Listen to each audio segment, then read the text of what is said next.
বিসমিল্লাহির রহমানির রহিম।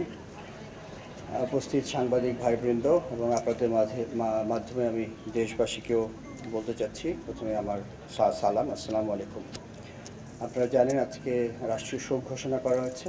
গতকালকে আনুমানিক 1টার পরে 1:13 একটা আমাদের জঙ্গি বিমান প্রশিক্ষণ করার সময় বিধ্বস্ত হয়েছে রানওয়ের খুব নিকটে, এবং সেই ক্র্যাশ সাইটটা ছিল মাইলস্টোন স্কুলের একটা বিল্ডিংয়ে, যেখানে আমরা অনেক কোমলমতি ছাত্রছাত্রী এবং শিশুসহ অন্যান্য শিক্ষক এবং অনেকের আমরা নিহত হয়েছেন।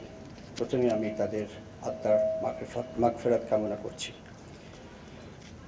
এছাড়াও অনেকেই আহত হয়েছেন এবং তারা বিভিন্ন হাসপাতালে চিকিৎসাধীন আছেন। আমি এখানে আসার আগেই সিএমএইচে দেখে এসেছি। ওয়ান ইউনিটে যাবো ইনশাল্লাহ একটু পরে, অন্যান্য জায়গাও যাওয়ার ইচ্ছা আছে।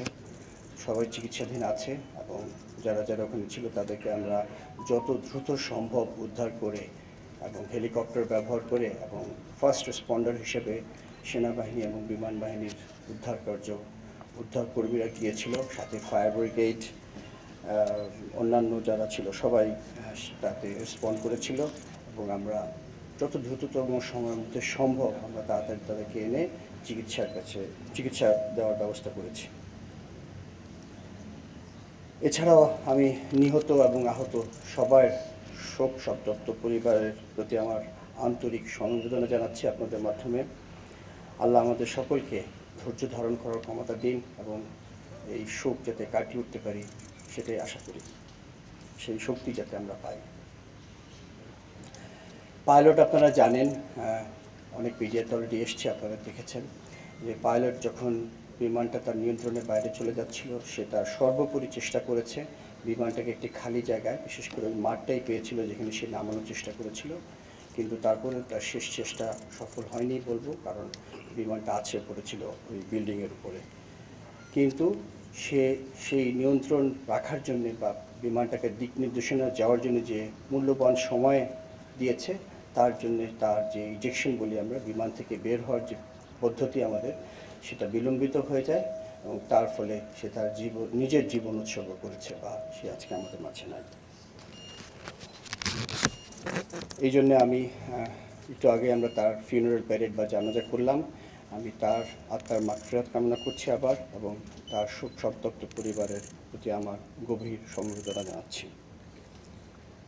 আপনারা অলরেডি দেখেছেন গতকালকে থেকেই দেশের এই বিপদের সময় আমাদের মাননীয় প্রধান উপদেষ্টা, অন্যান্য উপদেষ্টাবৃন্দ, বিভিন্ন রাজনৈতিক দলের নেতৃবৃন্দ, আইন শৃঙ্খলা বাহিনী, চিকিৎসকবৃন্দ, ফায়ার সার্ভিস, স্বেচ্ছাসেবী, বিভিন্ন সেবা প্রদানকারী সংস্থা, সাধারণ ছাত্র, শিক্ষক ও সাধারণ জনগণ কাঁধে কাঁধ মিলিয়ে পরিস্থিতি মোকাবেলা করেছে।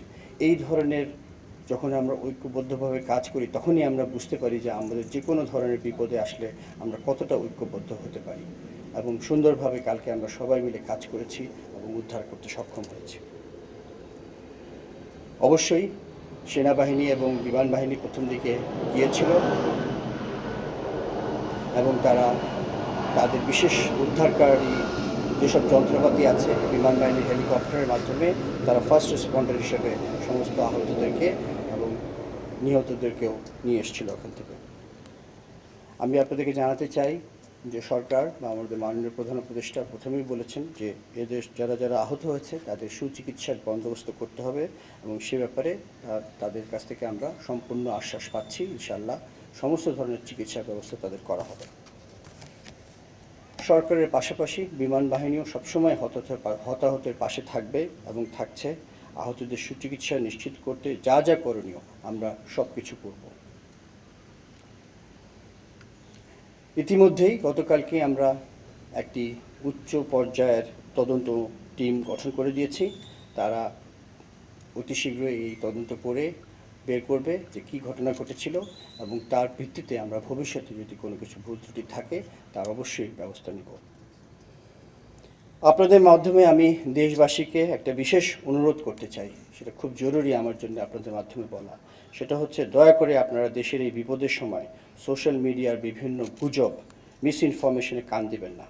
একটি শক্তিশালী বিমান বাহিনী দেশের স্বাধীনতা ও সার্বভৌমত্বর জন্য অপরিহার্য। দয়া করে গুজব ছড়িয়ে দেশের সার্বভৌমত্বের এই স্তম্ভকে দুর্বল করে দেবেন না। এই মর্মান্তিক দুর্ঘটনায় আপনাদের সবার মতো আমারও হৃদয় ভেঙে গেছে। আপনারা জানেন যে আমি মাত্র সফরে বেরিয়েছিলাম, একটা জরুরি সফর ছিল। আমি ওই বিমানবন্দর থেকেই সরাসরি ফিরে এসেছি আজকে সকালে। যখন সংবাদ পেয়েছি আমার বাকরুদ্ধ হয়ে গিয়েছিলাম যে অনেক দুর্ঘটনাই হয়েছে সারা বিশ্বে বিমান বাহিনীতে বা বিমান দুর্ঘটনা আমরা জানি হইতেই পারে, কিন্তু এই ধরনের একটা হয়েছিল কিছুদিন আগে আমাদের প্রতিবেশী দেশে, যেখানে জনগণ অনেক মৃত্যুবরণ করেছে। আজকে গতকালকে আমাদের দেশে একটা হয়েছে। সেই ধরনের দুর্ঘটনা খুব সচরাচর হয় না। এটা আমাদের জন্য খুবই দুঃখজনক, কিন্তু একটা কথা বলতেই হয়, যখন দুর্ঘটনা হয় সেটা আল্লাহ জানেন কেন, ভালো মন্দ কী আছে এটার ভিতরে। তবে যে অপূরণীয় ক্ষতি হয়ে গিয়েছে সেটা রিকভার করাই হবে আমাদের মূল কাজ, বা যদিও জানি এটা কোনোভাবেই পারিবারিকভাবে আমরা সম্ভব করতে পারবো না, বাট আমি যেটা বলেছি বারবার যে আমরা তাদের পাশে থাকব। আমরা সম্মিলিতভাবে অনেকেরই কষ্ট কিছুটা হলেও লাঘব করতে সক্ষম হব ইনশাআল্লাহ। আহতের সুচিকিৎসা এটাই এখন আমার মনে হয় সবচেয়ে জরুরি। যারা আমাদের মাঝে এখনও অসুস্থ হয়ে আছেন বা আহত হয়ে আছেন তাদেরকে আমরা সর্বাত্মক চিকিৎসা প্রদান করব এবং তারা যাতে সম্পূর্ণভাবে সুস্থ হয় সেটাই আমাদের মূল লক্ষ্য। এই বিষয়ে আমি আপনাদের সকলেরও বা যারা আছেন সবার সহযোগিতা কামনা করছি। আরেকটা কথা আমি বলতে চাই আপনাদের মাধ্যমে to the international media that the same thing which you have heard, the incident has taken place and we are doing our inquiry. It was a very